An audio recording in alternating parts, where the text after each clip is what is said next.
একটা ভিসা নিয়ে ইউএইতে যথাক্রমে আপনার হই হুল্লোড় শুরু হয়ে গেছে, একটা ভিজিট ভিসা নিয়ে। এই একটা ভিজিট ভিসা আমাকে না হলে 4-5 জনে পাঠাইছে, এবং কয়েকজনে ফোন করছে, তাদেরকে যখন বলছি তারা বলতেছে তাদের কাছেও পাঠাইছে এই ভিসাটা। হুম আমি ভিসাটা মানে এই ভিসাটা দিয়েই অলরেডি কি প্রতারণা শুরু করছে অনেকে। ভিসাটা আমি এখানে দিচ্ছি না প্রাইভেসির কারণে, কারণ আমি আরেকজনের ভিসা কেন আমি এখানে ইয়া করব, ঠিক আছে, শো করব। হয়তো আমি একটু বিবরণ দিলে আপনারাও চিনে যাবেন। হ্যাঁ, লোক যার ভিসা হয়েছে, লোকটার মুখটা গোল, সুন্দর, দাঁড়িয়ে আছে মাশাআল্লাহ, কালো কালো দাড়ি, লম্বা দাড়ি, ঠিক আছে, কোট টাই পরা। দ্যাটস এনাফ, ঠিক আছে। এবার যাদের কাছে গেছে তারা চিনে গেছেন হয়তো। এই ভিসাটা দিয়ে বলতেছে ভাই ভিসাটা তো অ্যাক্টিভ, অলরেডি সিস্টেমে চেক করছি, আমিও চেক করছি ভিসাটা ঠিক আছে, 5 তারিখে না 4 তারিখে বাইরেছে ভিসাটা, ঠিক আছে। এখন অনেকে হয়তো এটা তো দেখে না, ওই প্রফেশনাল লেখা আছে, এটা আপনি দেখবেন, এটা বিজনেসম্যান লেখা আছে। প্রত্যেকটা দেশের সবসময় বিজনেস ক্লাস কিছু ভিসা ওপেন থাকে, বিজনেস ক্লাস ভিসাগুলো। হুম ব্যবসায়ীদের জন্য এটা সবসময় থাকে, নতুন কিছু নয়। মনে করেন বাংলাদেশে আবুধাবি এম্বাসিতে গেল, অনেক সময় ব্যবসায়ীদেরকে ওইখানে ভিসা দিবে।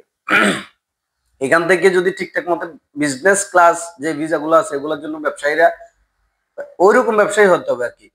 ওইরকম ব্যবসায়ী যদি হয় তার ভিসাটা তো ওটা করতে পারবে, যেমন ওই ভিসাটা হয়েছে, ঠিক আছে। এখন এটা নিয়ে অলরেডি এমনি যারা টুরিস্ট ভ্রমণ করতে আসবে বা ভিজিট করতে আসবে তাদেরকে ধোকা দেওয়া শুরু করতেছে, এটা চান অ্যাক্টিভ আছে, অনলাইন আছে, ভিসা হবে, টাকা দেন।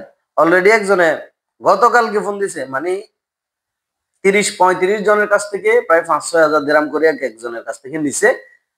ভিজিট ভিসা হচ্ছে, লোক আনি এখানে ভিসা লাগাই দিবে, সমস্যা নাই। এই 30-35 জনের টাকা নিয়ে বাঁচছে সে, তার আর কোনো খোঁজ খবরও নাই। সো সাবধান, ভিসা খুলুক না ভাই, খুলছে খুলুক। হুম মনে করেন খুলছে, যদি আপনার মনে হয় তো আপনি একটু ধৈর্য ধরেন না, লোক আসুক না, সচরাচর লোক আসুক, যখন এটা রানিং হয়ে যাবে, হ্যাঁ দেখবেন সবাই আসতেছে, তখন আপনিও কি এটা লেনদেন করেন, আপনিও ভিসা নেন।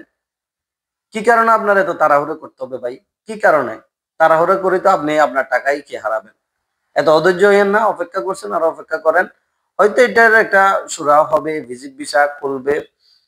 বাংলাদেশে রাষ্ট্রদূত যিনি উনিও বলছে যে জানুয়ারির শেষে বা ফেব্রুয়ারির শুরুতে এটা হয়তো খুলবে।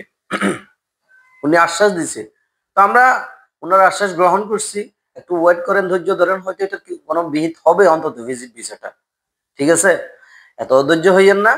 যারা ফ্যামিলি নিয়ে আসবেন, যারা হয়তো স্ত্রী বা তার যে কোনো রিলেটেড কাউকে নিয়ে আসতে চাচ্ছেন, একটু ওয়েট করেন আর একটু ধৈর্য ধরেন, ঠিক আছে।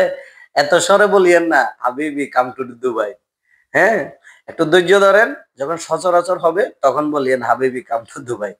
ওকে ভাই, ভালো থাকবেন, সুস্থ থাকবেন, কারো ফাঁদে পা দিবেন না।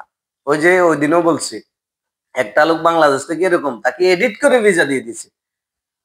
কি আশ্চর্য লাগলো আমার কাছে, বলি এডিট করে ভিসা দিয়ে বলতেছে যে 1 লক্ষ টাকা দেন, আপনার ইয়া ইয়া করে নিয়ে আসবো, কি টিকিট কাটে নিয়ে আসবো। আমি তার বারবার নিষেধ করার পরে সে একটু চালাকি করে এখান থেকে বাসে আসছে, ঠিক আছে। আমি 3-4 বার এখানে চেক করার পরও ওই ভিসাটার কোনো কি ডাটা পাই না এখানে। পাসপোর্ট দিয়ে, ইউনিফাইড আইডি দিয়ে, আপনার ফাইল নাম্বার দিয়ে কোনোভাবে এটা ডাটা পাওয়া যাচ্ছে না। তারপরে ওনাকে বলার পর তারপরে উনি যে কোনোভাবে একটু চালাকি করে ওখান থেকে বাঁচে আসছে, টাকা দেয় না পরবর্তীতে। সো সাবধান। আশা করি ব্যাপারটা বুঝতে পারছেন। ভালো থাকবেন, সুস্থ থাকবেন।